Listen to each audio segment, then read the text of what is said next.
dibawa ke Naker dulu. Iya, Zaman Jokowi sekarang jadi Kementerian Independen. Kayak Kementerian Haji ya. Bisa. Begitu. Iya. Baik Ibu. Jadi pertama dari Stopo ini ya Bu. Apa kita kenalin ke Stopo ya? Iya, boleh. Terus kalian juga nanti nanya beberapa hal gitu ya. Boleh. Siapa yang mau nanya Stopo? Asal ya? Iya, boleh. Oke. Ya. Saya minum ya, saya. Boleh, silakan Ibu. Pagi silakan. Iya. Oke. Ini Pak, selamat pagi sebelumnya. Perkenalkan lagi saya Ashel, saya bagian dari web development Pak.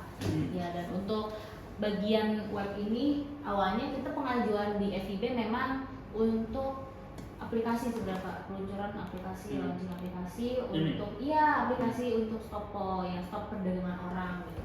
Jadi nanti para korban mungkin bisa download aplikasi itu, kemudian bisa lapor segala macam, tapi kan agak sulit ya Pak ya. Dan ternyata kalau aplikasi kan memang harus download gitu kan, dan belum tentu juga mereka ada waktu, ya namanya juga korban ya Pak ya, mungkin bahkan dapat HP pun udah syukur gitu kan mereka. Aku ada kirim video ke ibu kan Bu, yang ada orang dikurung, dia punya yang cuma satu. Oh sudah lihat videonya? Sebelum itu saya belum lihat sih Pak, tapi memang saya lihat lebih banyak lagi ada di TikTok kan banyak juga ya Pak. Saya sempat juga, saya tuh pengikutnya, saya follow Miss Yuni, Bapak tahu nggak ya Pak? Aku nggak tahu. Ada itu, jadi Miss Yuni ini ada semacam itu bisa bilang apa ya, yang selalu bantu yang bagian Cina tapi dia Pak. Jadi saya sering lihat itu banyak banget laporan ke dia, misalnya entah kekerasan dan segala macam dari majikan gitu. Tapi di bagian itu sih. Tapi untuk WNI di Cina ya. Asia Timur, Asia Timur namanya Miss Yuni Peduli. Gitu. Dan tapi juga banyak juga yang lapor tentang Kamboja ke dia. Jadi saya sering melihat begini, dan emang kebanyakan tuh teleponnya diam-diam apa gitu kan. Jadi kami pikiran kalau misalnya buat aplikasi jadi terlalu makan waktu gitu kan ya Pak. Syukur-syukur mereka dapat HP gitu kan, mau download pun agak sulit, iya kan. Jadinya adalah kita langsungnya website aja gitu. Jadi kan biar gampang gitu, website kan bisa diakses di mana-mana gitu ya Pak ya. Dan makanya kita launchlah website ini gitu, Stopo, yang tujuannya ada dua sebenarnya Pak, untuk preventif sama untuk kedepannya gitu, misalnya sudah terjadi gitu ya, perlindungan itu juga bisa. Nah yang dari awal untuk preventifnya kan kami udah membuat nih bagian ini Pak tentang kami pustaka yang isinya itu banyak kampanye digital gitu ya, untuk awareness, minimal mereka paham kalau perdagangan orang itu bisa terjadi kapan aja, di mana aja, dan bahkan siapapun bisa kena gitu kan. Gak cuman dari istilahnya orang-orang yang mau negeri lah gitu ya, yang buat kerja segala macam, bahkan mahasiswa pun bisa kena. Iya, dalam kota pun ada. Betul. Saya melihatnya kasus Jerman kemarin itu Pak, itu bahkan mahasiswa, dan itu dalamnya legal kan Pak gitu ya, tapi ternyata dia suruh ada skemnya juga di dalamnya. Iya. Makanya untuk yang kampanye itu kami taruh di dalam pustaka ini gitu, jadi biar mereka tahu ini udah banyak loh kasus, dan ini kasus-kasus baru semua. Jadi kita akan update secara berkala gitu Pak semua yang ini.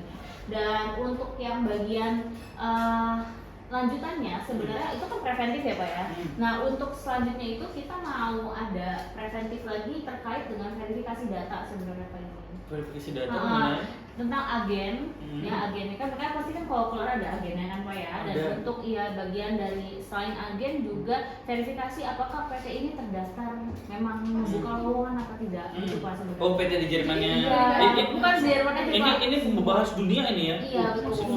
Iya tapi sebenarnya kita mau mengerucutin dulu sih Pak, karena kan ini baru launch jadi yang bisa kita dapat datanya kita bisa taruh di sini. Tapi kalau misalnya memang nggak ada tapi ternyata terverifikasi emang benar ada gitu ya, mungkin kita bukan taruhnya informasi belum tersedia gitu ya Pak. Jadi maksudnya kita di antara kita itu memang bodong atau kita memang nggak punya data gitu. Jadi ya kita ambil jalan tengah aja gitu. Kalau misalnya kita belum dapat ya kita taruh informasi belum tersedia aja gitu. Nanti untuk bagian verifikasi. Jadi di bagian verifikasi bisa mereka cari nama agennya atau bisa juga nyari nama perusahaannya apa gitu yang mau mereka tuju gitu. Nah di situ kita butuh banyak stakeholder Pak. Untuk bantu kita mengumpulin data. Iya betul, kita butuh ya banyak stakeholder buat mengumpulin. Kemana yang kita bisa dihubungkan nih Pak Kaju?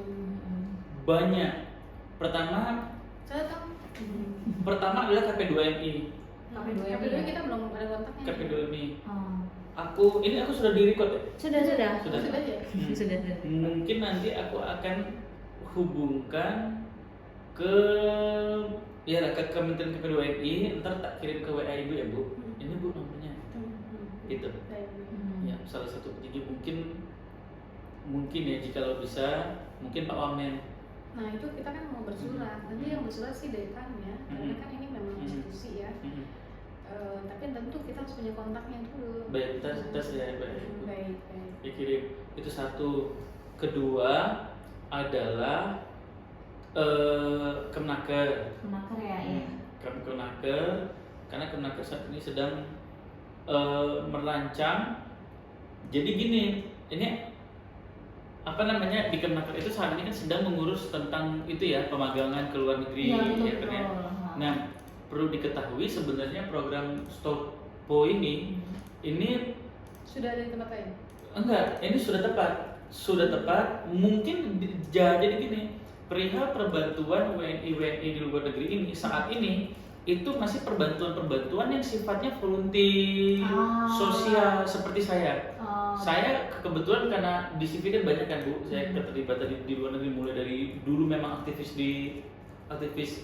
Perhimpunan Pajak Indonesia di luar negeri, kemudian sampai ke alumni, kemudian sampai ke tingkat perbantuan WNI di luar negeri, karena kebetulan saya punya track record luar negeri. Nah, ini karena saya punya banyak resource-nya loh Bu. Oh di negara ini ada tim saya. Dan ini saya bertim-tim. Saya punya tim di Jerman, punya tim di Swiss, punya tim di Mesir gitu ya. Ini timnya meliputi apa? Meliputi baik individu-individu yang memang punya jiwa sosial tinggi, ataupun juga mungkin saya partai atau organisasi. Kita kan kalau udah menyangkut gini Bu, perlindungan WNI di luar negeri, itu sudah tidak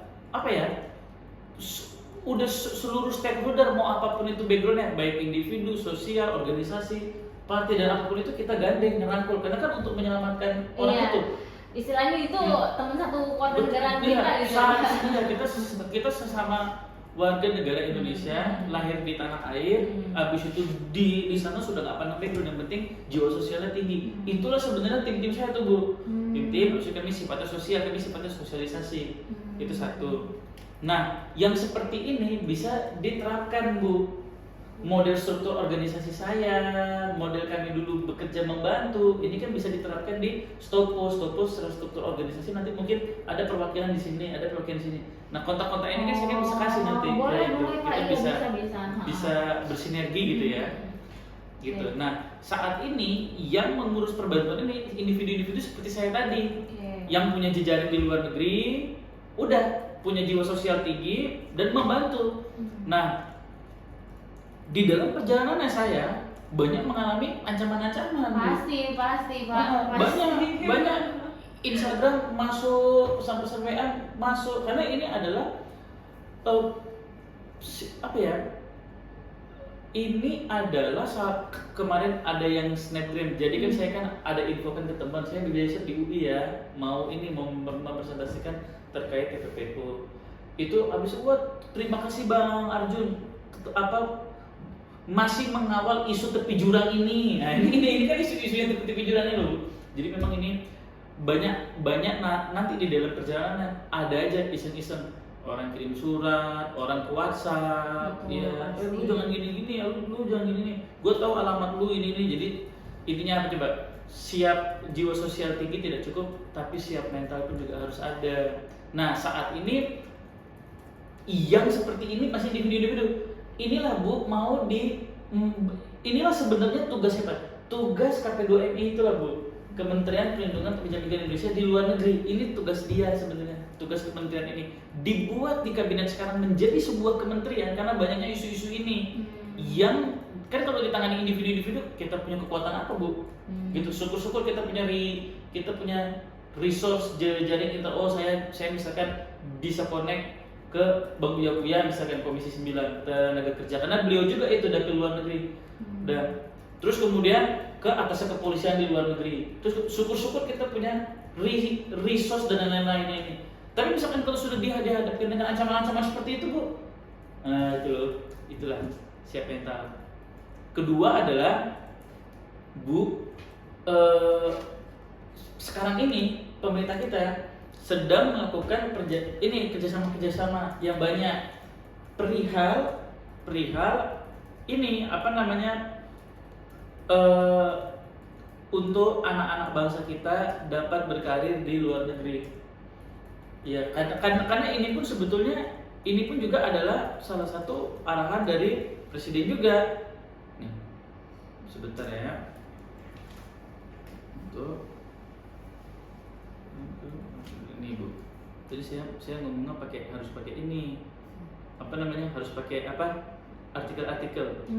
Nah, contoh Bu, ini 7 hari yang lalu pemerintah, ini dari Kompas ya. Pemerintah akan kirim 500 pekerja ke luar negeri. Nah, akan ada program namanya SMK Go Global Bu.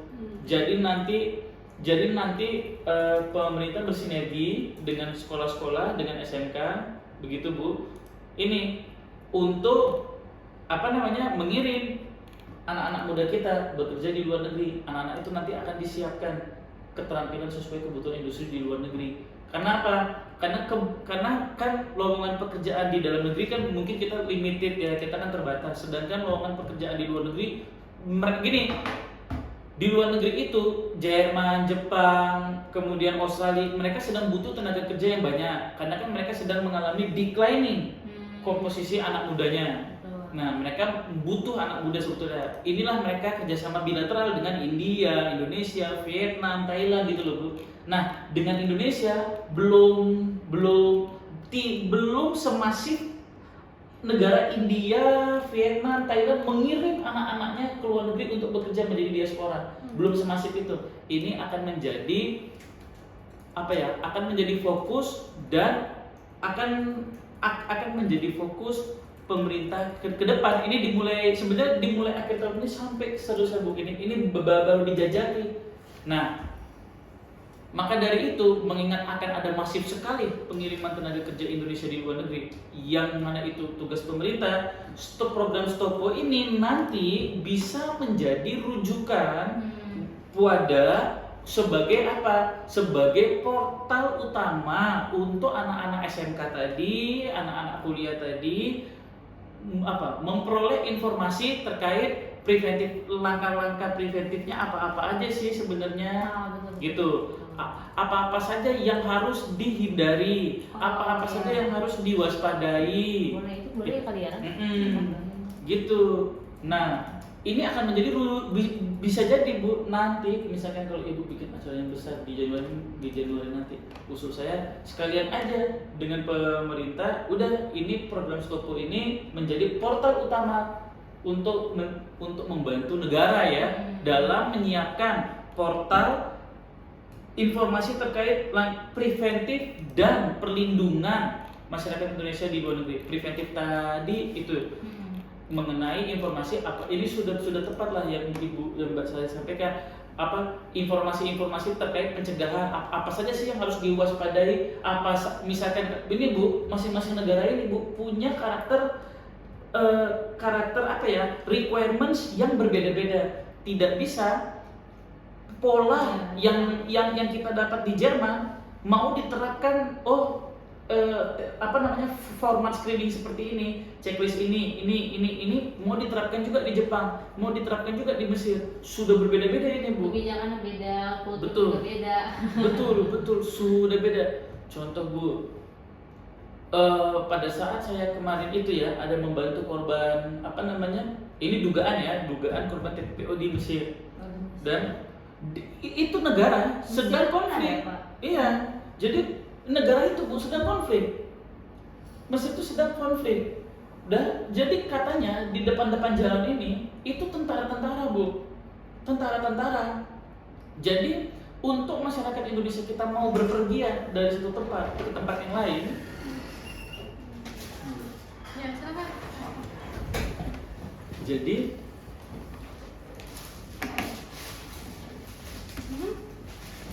saya lanjut dulu. Jadi untuk masyarakat Indonesia kita mau berpergian dari satu tempat ke tempat yang lain di Mesir itu banyak sekali yang dilihat loh di sekeliling dan lain-lainnya. Dan bahkan tentara itu katanya ya itu bisa, misalkan kalau dia mencurigai passenger ini di dalam taksi gitu ya, itu bisa langsung ditangkap gitu Bu, tanpa ada apapun itu. Oh iya. Mau kita break dulu. Apa santai Iya. aja, masih lama. Baik. Jadi yang tadi sih masih yang berarti itu masih bisa ditangani nggak Mas? Nah, kemarin itu sempat usul adalah membentuk atasnya kepolisian gitu-gitu ya di Mesir supaya apa? Supaya bisa ada protokol resmi kepolisian untuk misalkan Atas kepolisian ada mengekspor. di mana aja Pak? Di contoh ada di Jerman Jerman, ya. ada. Nah, ini yang saya ini mungkin nanti akan saya telepon ya. Beliau sudah saya ini sih confirm untuk video call menyampaikan Siapa Pak namanya Pak? Pak Sinto, Pak Kombes Sinto Siltonga. Sintomo. Gitu. Nah, kemudian yang seperti itu kan menjadi ini ya apa namanya pola yang berbeda. Contoh Mesir daerah konflik, ada tentara di situ. Disulit lagi ya? Iya, begitunya loh. Jadi itu bisa menjadi ya itu semua bisa nanti disajikan di sini. Bisa. Itu untuk preventif. Berarti kebijakan setiap negara gitu ya? Requirement setiap misalkan negara. kalian ntar bisa dibuat nih. Kalian mau kemana? Ke Jerman, misalkan Eropa, Jerman, Swiss, Hungaria, gini. Kalau dia klik negara itu muncul penyajian informasi ini. Sectionnya gitu.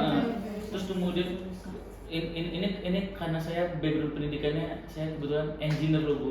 Jadi saya kuliahnya IT di India. Oh, Jadi Bapak sudah- tahu web development boleh banget Pak. Iya. Misalnya saya kurang apa? jadi ini saya kasih informasi berdasarkan itu ya. Boleh. Jadi sebenarnya saya sudah menyimpang Bu dari engineer kemudian mengurus-urus luar negeri diaspora ini loh Bu. Oh. Jadi nanti mungkin untuk apa namanya Asia Timur negaranya apa aja kalau dia klik kan muncul informasi apa namanya pencegahannya seperti apa saja yang harus diwaspadai, apa saja yang harus diperhatikan dan kemudian itu untuk preventif dan di bawahnya nanti bisa dibuat tuh langkah perlindungan. Nah, berbeda preventif dengan perlindungan.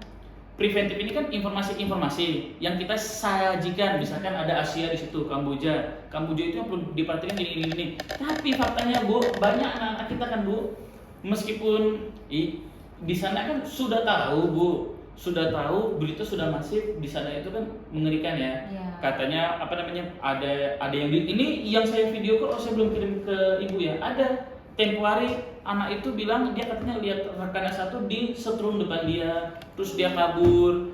Nah, sudah tahu berita-berita yang mengerikan ini banyak Bu, di setrum, disiksa, dipukul, gitu-gitu. Terus sengaja nggak dikasih makan biar dia pingsan, dibius gitu-gitu kan ngeri-ngeri Bu.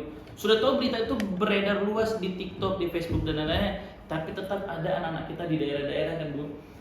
Ini sebenarnya dikarenakan apa? Keterbatasan ekonomi loh Bu. Jadi dia nekat Bu. Aduh, aku sudah tidak bisa udah nggak bisa cari makan. Ya sudahlah, meskipun aku sudah tahu konsekuensinya begini-begini, aku tetap berangkat lah. Meskipun dia sudah tahu loh. Misalkan nanti Stopo ini menyajikan informasi preventif. Meskipun sudah ada informasi itu tetap ada saja nanti mungkin tetap ada korban. segelintir orang ya yang tetap nekat pergi kemudian dia mengalami kesialan di sana. Nah, itu kemudian langkah perlindungan itulah perlu. Nah, perlindungan ini sudah berbeda sekali.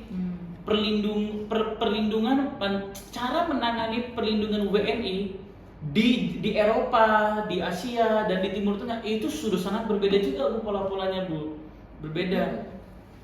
Saya kemarin pada saat menangani apa namanya korban yang dari Eropa ya, dari Hungaria waktu itu ada kasus, itu kami kemudian jemput. Habis itu kemudian saya antar ke rumah Bang Uya, karena kan Komisi 9 beliau Komisi Ketenagakerjaan dan beliau kan memang punya ini ya platform YouTube buat untuk mensosialisasikan terkait ini TPPO dan perihal luar negeri.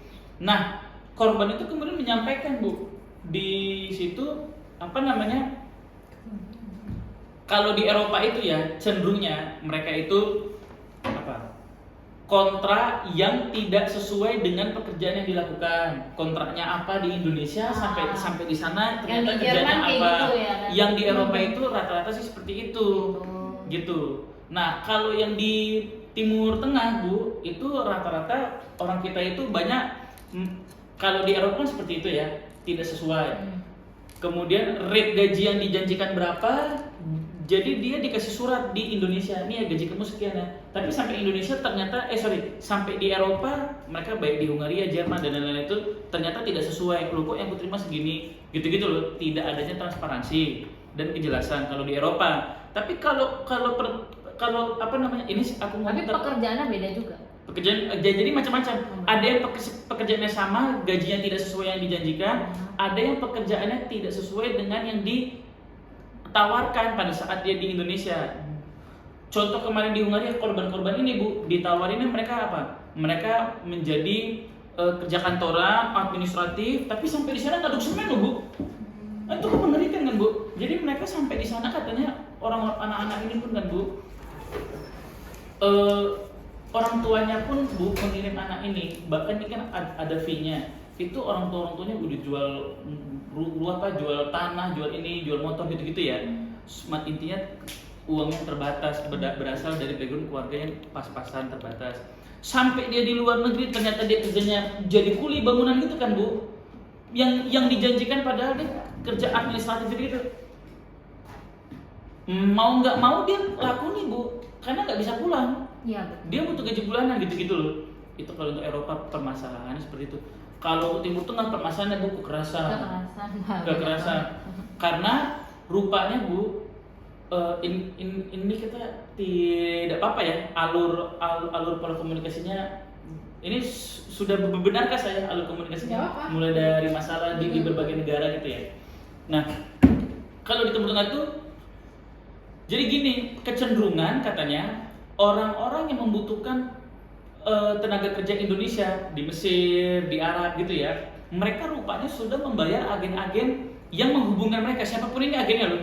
Ini agennya ini kalau untuk Timur Tengah Bu, bisa orang Indonesia, bisa juga bukan orang Indonesia. Sekalinya bukan orang Indonesia tapi dia punya tim marketingnya orang Indonesia gitu-gitu lah Bu.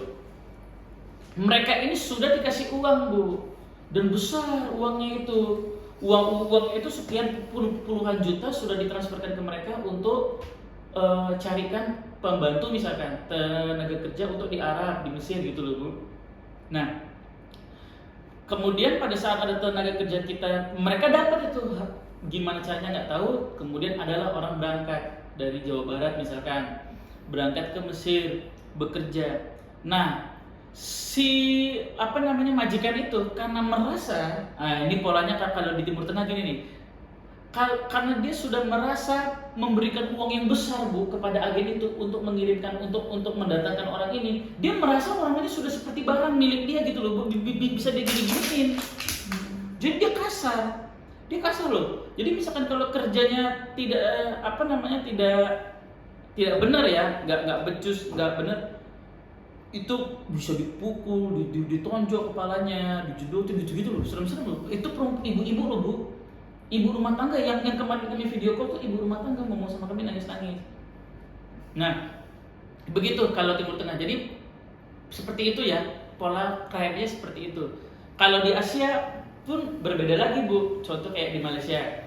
Kalau di Asia ini mirip-mirip serupa dengan Eropa juga sebetulnya mirip.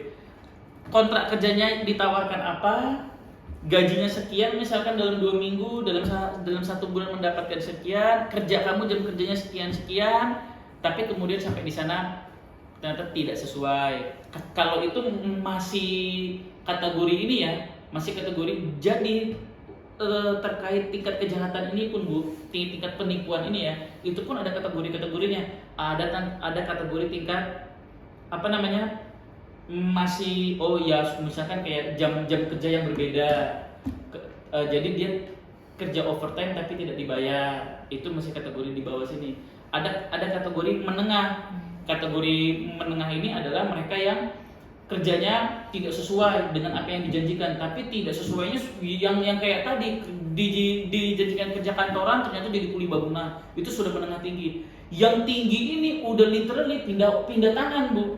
Sudah jadi kerjanya di perusahaan A, dijanjikannya di perusahaan A, kerjanya ini, gajinya sekian, sampai di sana literally sudah beda tempat, udah beda orang. Ini semua fake, ini semua nggak ada. Sampai di sana dia dibawa ke satu tempat. Kayak janjinya ke Malaysia tapi malah dibawa ke Kamboja gitu. kayak gitu itu masuk ke kategori apa? Sebenarnya ya apa namanya, kecil persentasenya ada yang seperti itu. Contoh kayak ibu-ibu ini bu, ibu-ibu yang saya bilang di Mesir itu, awalnya dia ditawarkan kerja di Abu Dhabi, dan yang dia tahu dia kerjanya di Abu Dhabi.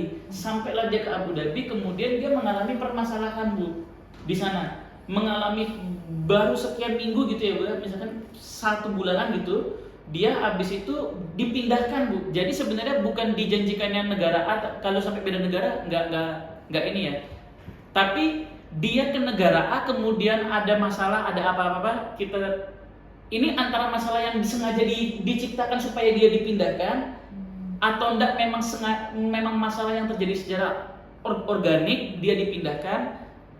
Polanya seperti ini. Gitu. Jadi pindahnya orang dari negara A ke negara B, dijanjikannya kerja di Abu Dhabi, ternyata dia kerja di Mesir misalkan.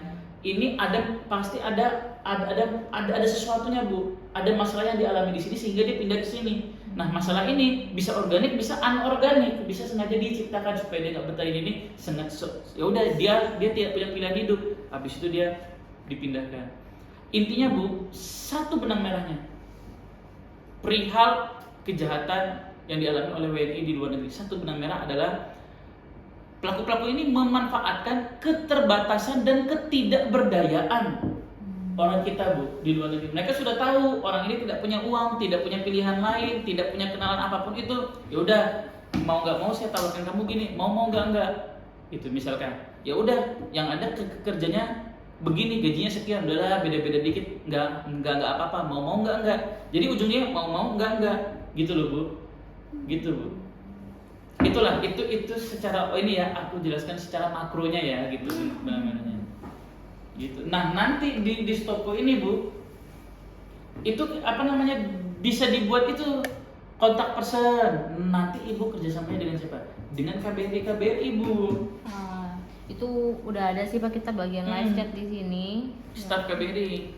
Ini bisa langsung chat di customer supportnya. Itu langsung bisa terintegrasi nanti itu sama KP2MI, stakeholder kita yang KBRI di luar, misalkan kalau dia misalkan lagi di Malaysia nih.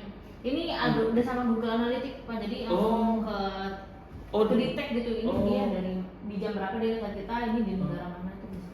Itu sangat bagus bu. Itu nanti siapa sel yang respon? Berarti kita harus iya makanya ya stakeholder ini bu. Wih, ini kerjaan berat. Oke, kira-kira gitu pak. Memang ide-idenya besar, tapi kita pelan-pelan aja sih. Paling kan ada yang preventif ya. Jadi sebetulnya karena ranah kita edukasi, memang diedukasi sih sebenarnya. Dan karena sudah melibatkan banyak pihak, ya memang harus bersama. Makanya mungkin juga dengan Pak Arjun ini pengen ketemu. Kita juga pengen ketemu sama korban sih pak, atau penyintas yang udah selesai. Dia tuh sebenarnya trauma apa enggak sih? Yang di Jerman lah, misalnya 5 orang aja, keren banget tuh pak bisa ketemu. Itu yang jadi sibuk ya. Nah kita makan dulu ya pak. Iya. Pak Arjun juga kan dari banyak. Baik.